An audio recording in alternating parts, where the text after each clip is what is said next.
हाँ तो दोस्तों, जैसा कि आप जानते हैं कि 14 जून 2022 में सरकार ने एक नई स्कीम इंट्रोड्यूस करी थी इंडियन आर्म्ड फोर्सेस के रिक्रूटमेंट के लिए, जिसका नाम अग्निपथ स्कीम है। तो जैसा कि आप यहाँ चर्चा में देख ही रहे होंगे, हर जगह न्यूज, यूट्यूब या फेसबुक पे इसको अनाउंस करे कुछ दिन ही नहीं हुए कि लोगों यानी पब्लिक का रिएक्शन इसके अगेंस्ट हो गया है। हर जगह प्रोटेस्ट हुए जा रहे हैं, कहीं ट्रेन में आग लगा दी जा रही है तो कहीं पब्लिक के साथ साथ गवर्नमेंट प्रॉपर्टी को भी काफी नुकसान कर रहे हैं लोग। तो वहीं बात करें अग्निपथ योजना जो यहाँ लॉन्च हुई है, यानी जो यहाँ अग्निपथ स्कीम लॉन्च करी गई है, वह असलियत में है क्या, और क्या जो यह स्कीम है वह असलियत में कोई लाभदायक है भी कि नहीं। बिना किसी समय बर्बाद किए मैं फौरन से यह वीडियो स्टार्ट करता हूँ। तो अग्निपथ स्कीम के अनुसार हर साल 46,000 सोल्जर्स को रिक्रूट करा जाएगा इंडियन आर्म फोर्सेस में ज्वाइन करने के लिए। तो जो लोग 17.5 साल से 21 साल के बीच में हैं, वो लोग एलिजिबल हैं, यानी वो लोग यहाँ दे सकते हैं। और जो लोग इस स्कीम में सेलेक्ट होते हैं उन्हें बुलाया जाएगा अग्निवीर। ये काफी बड़ा और भारी नाम है। इन स्कीम पे जो पोजीशन मिलेगी वो नॉन कमीशन रैंक पे होगी, जैसे कि सिपाही और नायक की जो रैंक होती है वह पोस्ट इनको मिलेगी। वहीं देखा जाए कि अग्निवीर को सिर्फ लोअर रैंक्स मिलेंगे, और जो रिक्रूट्स है उनको सैलरी मिलेगी अराउंड 30,000 पर मंथ, और बाय द 4th ईयर यह बढ़कर, और वहीं बात करें आगे 4 साल तक बढ़ते बढ़ते यह 40,000 तक हो जाएगी। इसके बाद 4 साल बाद जो यह सोल्जर्स अपनी नौकरी छोड़ेंगे उनको यह टोटल अमाउंट दिया जाएगा करीबन 11 लाख। यह 11 लाख पूरा एक्स्ट्रा सरकार की तरफ से नहीं है, इसमें से 30% आपकी मंथली सैलरी में से डिडक्ट हो जाते हैं। अब आपके दिमाग में यह जरूर सवाल आ रहा होगी 4 साल बाद आखिर नौकरी क्यों छोड़े। सच बताऊं तो एग्जैक्टली यही चीज है जो इस स्कीम में काफी बड़ी दिक्कत है। ये रिक्रूटमेंट और यह नौकरी सिर्फ और सिर्फ 4 साल ही के लिए है, और यह 4 साल खत्म होने के बाद सरकार आपको एक सर्टिफिकेट देगी और पैसा देगी, और सीधा साधा यह कहेगी जाओ अब अपने लिए कृपा करके कोई और नौकरी ढूंढे। एटलीस्ट 75% अग्निवीर के साथ यही होगा। और वहीं सरकार ने कहा गया है कि बाकी 25% जो लोग होंगे, यानी जो अग्निवीर होंगे, उनको आगे कंटिन्यूएशन या वापस लिया जाएगा। यानी सीधा सीधा मोटा मोटा यह है कि जो बाकी 75% अग्निवीर होंगे वो 4 साल के बाद फिर से बेरोजगार हो जाएंगे, उनको वापस से अपनी कोई नई नौकरी ढूंढने को पड़ेगी। यहाँ पे ना ही कोई पेंशन है और ना ही कोई जॉब सिक्योरिटी है। एग्जैक्टली यही कारण है दोस्तों, जो इंडिया का यूथ है और जो इंडिया की जो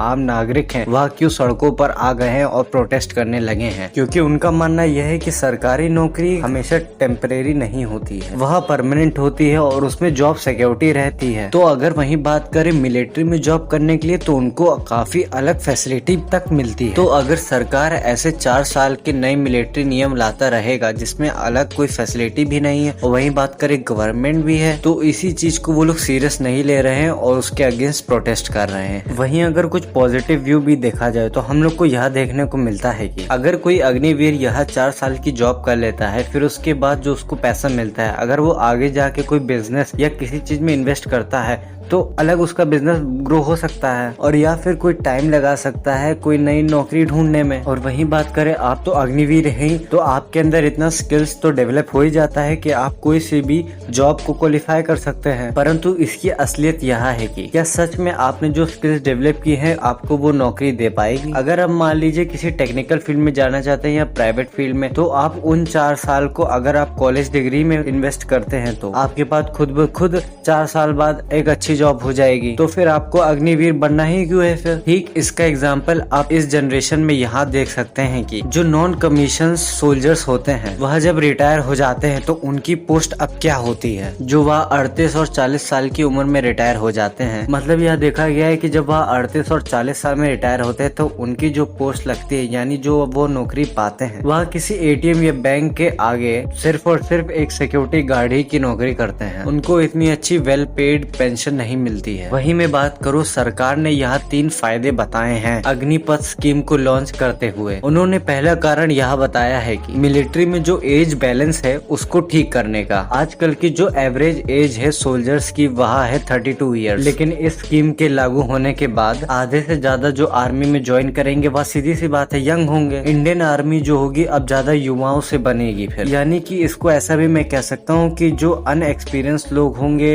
उस हिसाब से बनेगी, सेना। वहीं बात करें दूसरा कारण यहाँ है कि पेंशन लोड कम होगा सरकार पर। वहीं देखा गया है कि आज के दिन करंट डिफेंस बजट है 5.25 लाख का, जिसमें से 1 या 1.25 लाख बस पेंशन देने में ही निकल जाता है। वहीं यहाँ देखा गया है कि 55 से ज्यादा % सिर्फ और सिर्फ सैलरी और पेंशन में जाता है। तो मोटे मोटे यह देखा गया है कि जब ये अग्निवीर को लेंगे तो इनको पेंशन देनी नहीं पड़ेगी, तो जो पैसा बचेगा उसी को वो लोग थर्ड पॉइंट में यूटिलाइज करेंगे। यानी जो थर्ड मेन कारण उन्होंने बताया कि जो यहाँ पैसा बचेगा उनसे वह मिलिट्री को और मॉडिफाई करेंगे। वही अपनी इंडियन मिलिट्री आर्मी को काफी ज्यादा मॉडिफाई करेंगे, नए नए गैजेट्स लाएंगे, नए नए तकनीकें लाएंगे। वहीं बात करें नए नए यूटिलाइजेशंस लाएंगे कि कैसे विरोधी देश की सेना को हराया जाए। वहीं बात करूँ मेरी नॉर्मल ऐसे वीडियो इतनी लंबी जाती नहीं है, लेकिन यह वीडियो इतनी ज्यादा लंबी हो गई है तो इसीलिए मेरी आगे आने वाली वीडियोस में मैं आपको यह बताऊंगा कि आखिर सरकार को ऐसा क्या कदम उठाना चाहिए था जिससे यह 4 साल की जॉब भी हो जाए और साथ ही साथ अग्निवीर को पेंशन तक मिले और जिससे न किसी को नाराजगी और न कोई तकलीफ हो। वही और आने वाली वीडियोस में मैं आपको यह भी बताऊंगा कि क्या क्राइटेरिया है, क्या महिलाएं भी अग्निवीर बन सकती हैं और सरकार अब क्या करेगी। और वही मेरी तरफ से एक बेस्ट ओपिनियन है जो मैं आगे लाने वाली वीडियोस में बताऊंगा। खैर अभी के लिए बस इतना ही। जानता हूँ कि आप और जानना चाहते हैं, परंतु अभी के लिए मुझे जाने की अनुमति दीजिए। धन्यवाद। जय हिंद।